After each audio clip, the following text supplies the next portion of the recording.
तो जैसे ही इनके पिता को पता चला कि बच्चे को सिखा रहे हैं साधना, तो वो उस शिक्षक को उसी समय विदा कर देते हैं।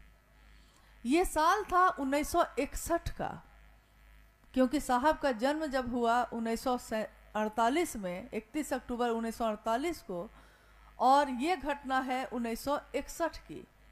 शिक्षक चले जाते हैं और अब साहब के मन में एक खोज, एक जिज्ञासा पैदा हो जाती है। वो खोज है इस बात की कि मैं आखिर गुरु के रूप में किसको ढूंढूं, कहाँ जाऊं। तो उन्होंने कुछ लोगों से पता किया। लोगों ने बताया कि स्थानीय एक शमशान है और उस शमशान में एक झोपड़ी में एक अघोरी रहते हैं, शायद वो आपकी मदद कर सकें। सन 1961 में पहली बार बालक हरिंद्रानंद के कदम शमशान की भूमि पर पड़ते हैं। हम में से इस उम्र में आने के बाद भी कितने लोग ऐसे हैं जो कहने पे शमशान जाना स्वीकार करेंगे? बहुत कम। शमशान भूमि के रास्ते से भी कोई गुजरना पसंद नहीं करता, क्योंकि एक भय है, एक डर है कि कुछ हो जाएगा, कोई पकड़ लेगा मुझको। लेकिन देखिए, 12 साल की आयु में 13वें वर्ष में प्रवेश किया है और वो शमशान की भूमि पे हैं।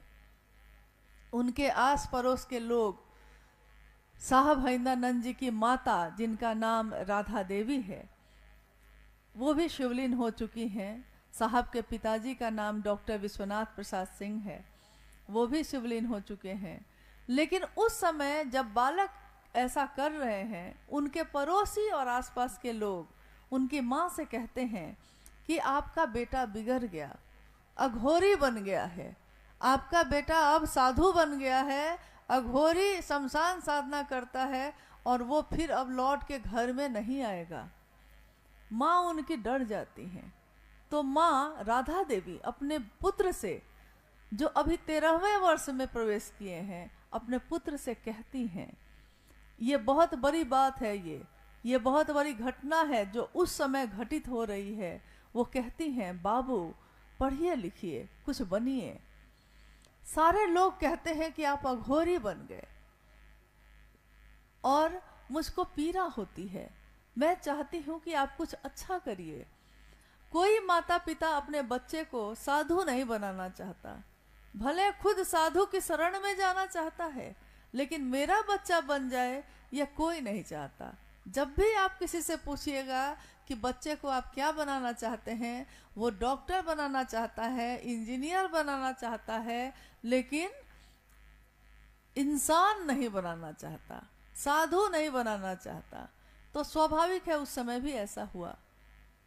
अपनी माँ की बात सुनकर साहब हरिंद्रानंद जी ने अपनी माँ से कहा, उस समय माँ, लोग कहते हैं कि इंसान ईश्वर के पास से आता है, भगवान शिव के यहाँ से आता है, और जब उसकी मौत हो जाती है, जब उसका शरीर नश्वर हो जाता है, मिट जाता है, तो लोग ही कहते हैं कि फिर से भगवान के पास चला गया।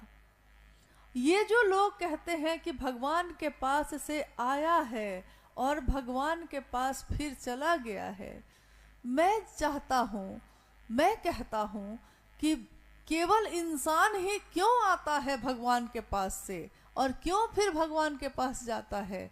वो भगवान इंसान के पास क्यों नहीं आते? मैं उस भगवान को इन